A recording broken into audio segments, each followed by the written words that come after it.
Hey everybody, so today we're starting a whole new direction in World Civilizations class. We've left Asia, we've left China and Japan and Polynesia. Now we're moving into really more of a Western civilization course where we're beginning with Greece. We're going to look at the Persians, we're going to look at the Romans, and we're going to look at some very basic concepts that remain with us today. They are foundations of Western law, foundations of Western thought, and concepts that we live with right now in the 21st century. All right, so this week you're looking over the chapter in Greece. Next week you're going to be looking at videos on Persia, and where Persia comes into play, because Persia is extremely important in understanding Western civilization. And we're also looking at Rome eventually. Now, there's a major concept that I really want you to focus on as you're doing your readings. There's a lot here. And I'll work with you guys. I'll have some other videos on mini lectures on philosophy, on law, and on the concepts of governance. But right now, I want you to just think a little bit. And the big theme that I want you to be thinking about is this idea of citizenship, or the ideas. They're multiple, but they do work together. They work hand in hand with each other. Citizenship, governance, and the rule of law. So in most civilizations or pre-civilizations, people were hunters and gatherers, right? We've learned that, hunters and gatherers. Then with the advent of the Neolithic Revolution and horticulture, human beings over time, different areas of the world moved to sedentary agriculturalism. So they stayed in one place and they were farmers. They became farmers.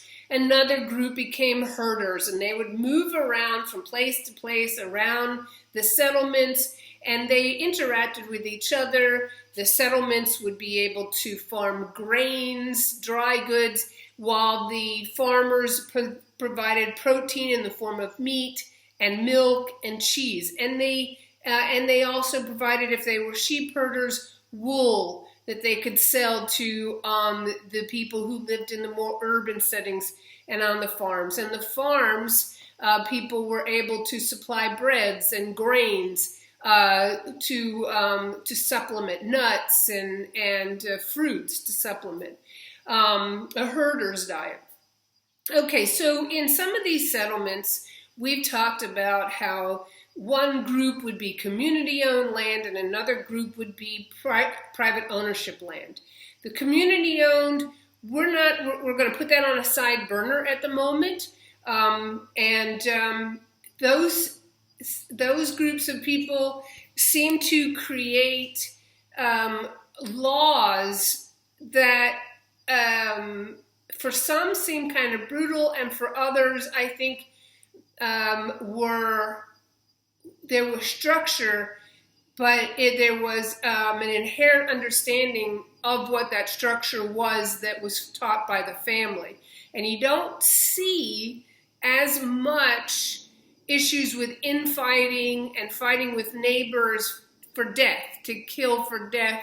You see where people have stolen women because their women died. It's not like it's this perfect world or anything, but it is definitely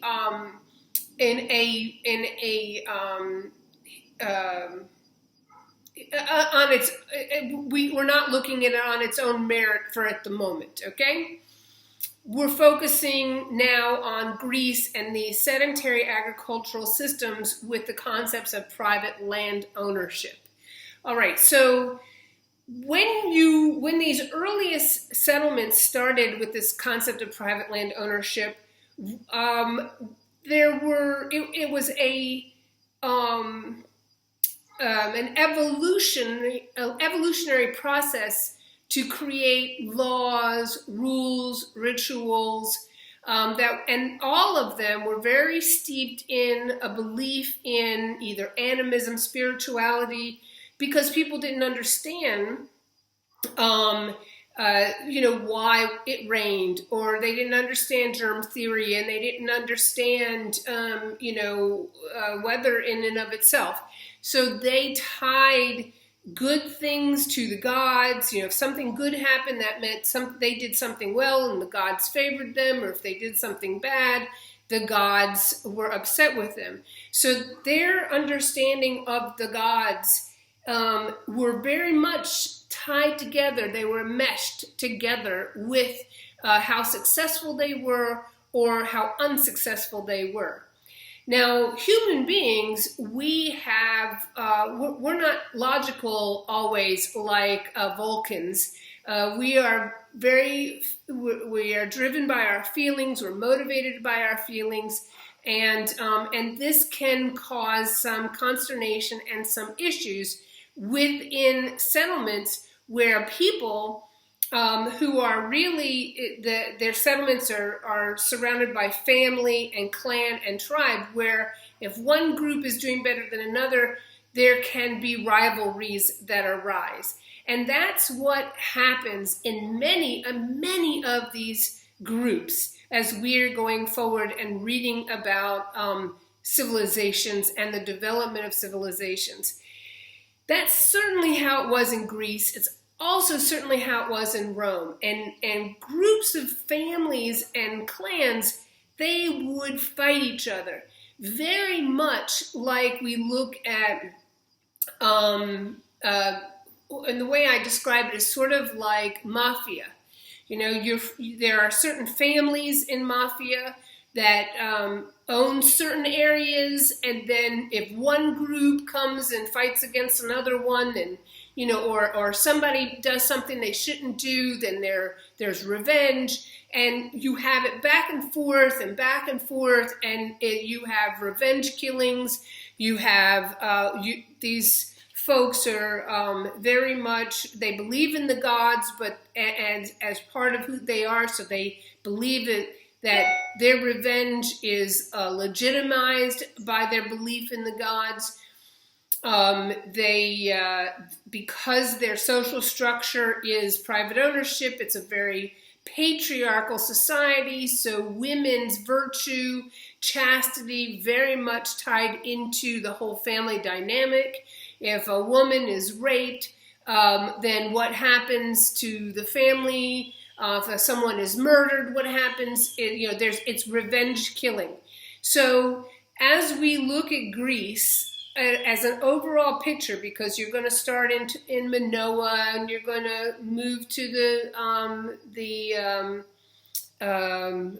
Dark Ages in Greece in your textbook, I'm looking at the beginnings of the classical period in Greece. So we're looking at around 600, roughly around 600 BC, and the very beginnings of classical Greece, and it's chaos. It's the families and the clans are fighting amongst each other, and we see the beginnings of this idea of the rule of law, where you are taking law out of the hands of the family, so you don't have vengeance killings or revenge killings. And if someone is murdered, it removes to the state.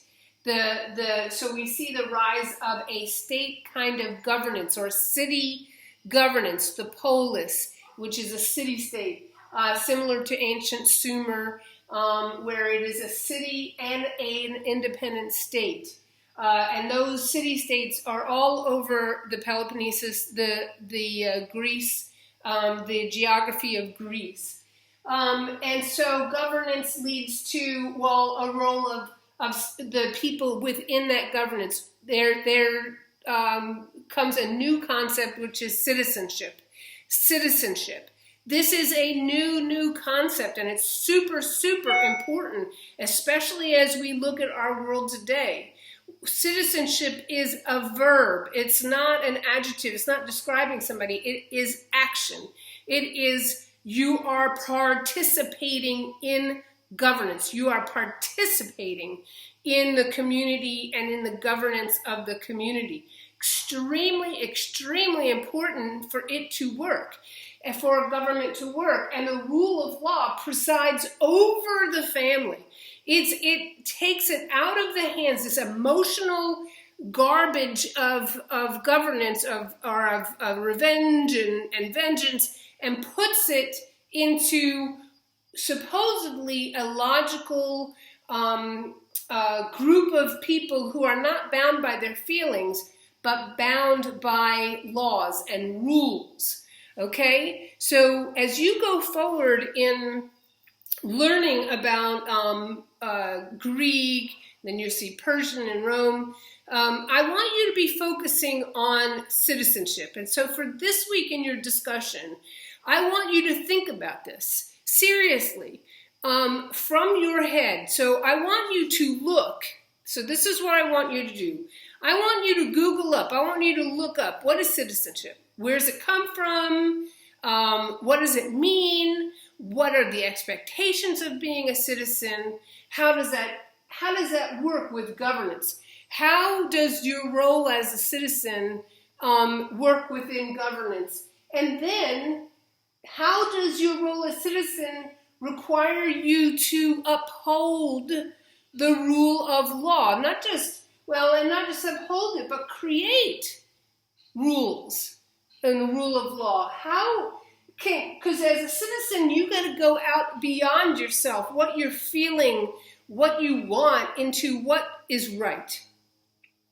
And so as you go forward now, as we move forward, I think that it is extremely important to look over these concepts of citizenship, governance, and the rule of law. And I want you to think about these, and I want you to think about where they all come from, these ideas come from, but then I want you to connect them to modern life. Do you understand the concepts of citizenship? Do you understand what your role is as a citizen of the United States, perhaps? Citizen of the world, perhaps? A citizen of the country that you originally came from, if you are an immigrant into the country, newly to the country of America.